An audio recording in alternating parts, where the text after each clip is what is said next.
BJP नगर अध्यक्ष सुमित मिश्रा विभाजन विभीषिका का दर्द भाजपा कार्यकर्ताओं को सुनाते हुए नजर आए।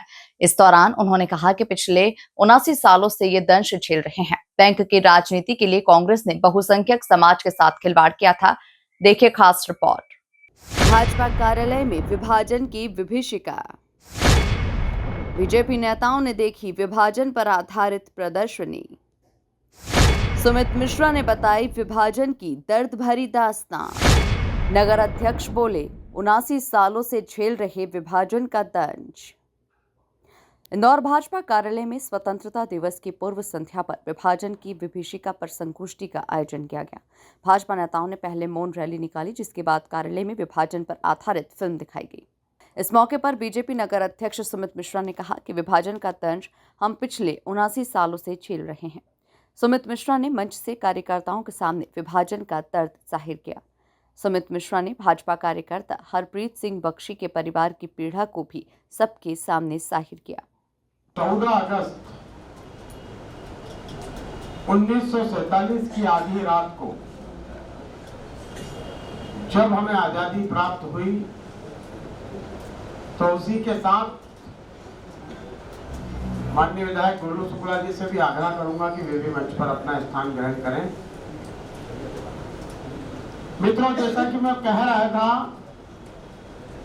कि 14 अगस्त 1947 की आधी रात जब हम सबको आजादी प्राप्त हुई, तो वो आजादी हमें अधूरी प्राप्त हुई।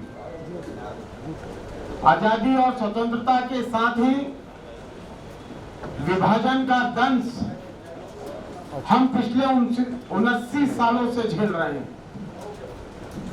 और इस विभाजन के साथ कुछ ऐसी घटनाएं, कुछ ऐसी दुर्घटनाएं,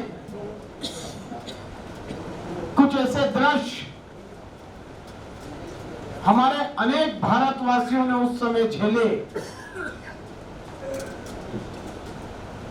जिसे शायद उनकी तीसरी पीढ़ी भी आज भारत में 79 साल के बाद भी भूल नहीं पाई है। एक प्रसिद्ध लेखक हैं वीरवानी जी। भारत विभाजन पर उनकी 4 पुस्तकें हैं, और वो चारों पुस्तकें हम सब कार्यकर्ताओं को पढ़ना चाहिए। उसमें भारत विभाजन के समय जो घटनाक्रम और इतने दुखदायी घटनाक्रम हुए कि शायद हम लोगों की आत्मा में सिहरन हो उठे। इधर से हिंदुस्तान के इलाके से ट्रेनें जाती थी, लोग खुशहाल जाते थे, मस्ती में जाते थे, हंसते और नाचते गाते जाते थे।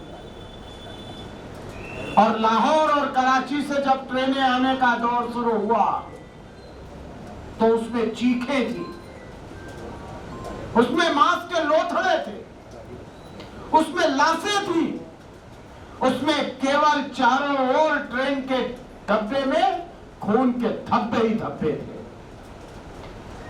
हमारे सिंधी समाज के, सिख समाज के, बंगाली समाज के अनेक बंधुओं के साथ इतने विभत्स कृत्य हुए कि उन्हें बताने में भी हमें बड़ा संकोच महसूस होता है।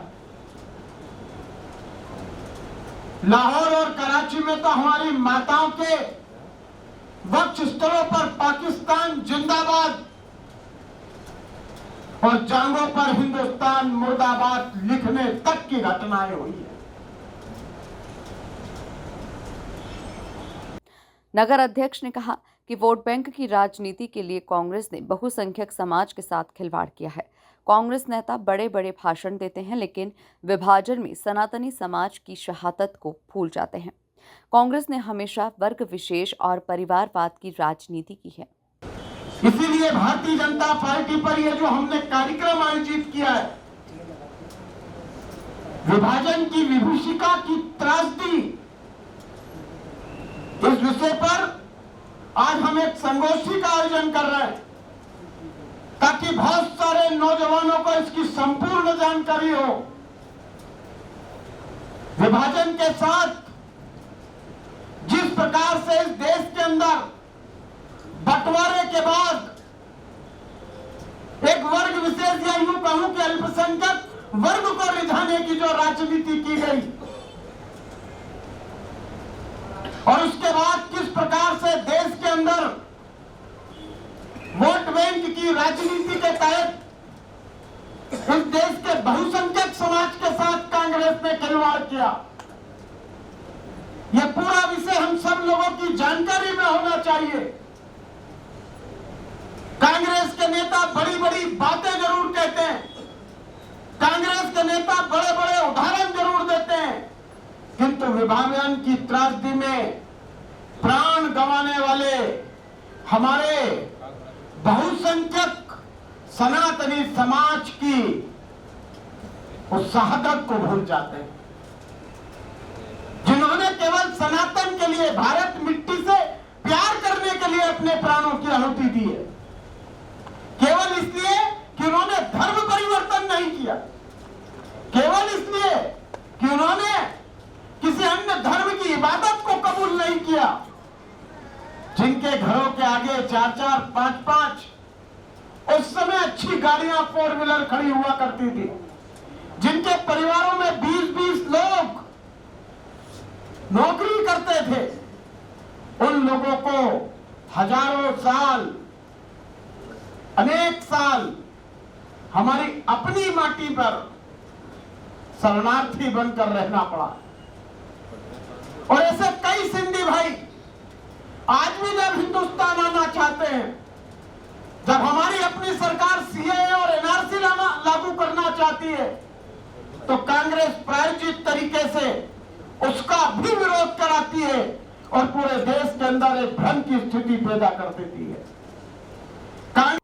कार्यक्रम में मुख्य वक्ता समाज सेवी डॉक्टर माला सिंह ठाकुर, विधायक गोलू शुक्ला, सांसद शंकर लालवानी, पूर्व विधायक सुदर्शन गुप्ता, दीपक टीनू जैन सहित कई बीजेपी नेता और कार्यकर्ता मौजूद रहे। Bureau report, MP news, Indore.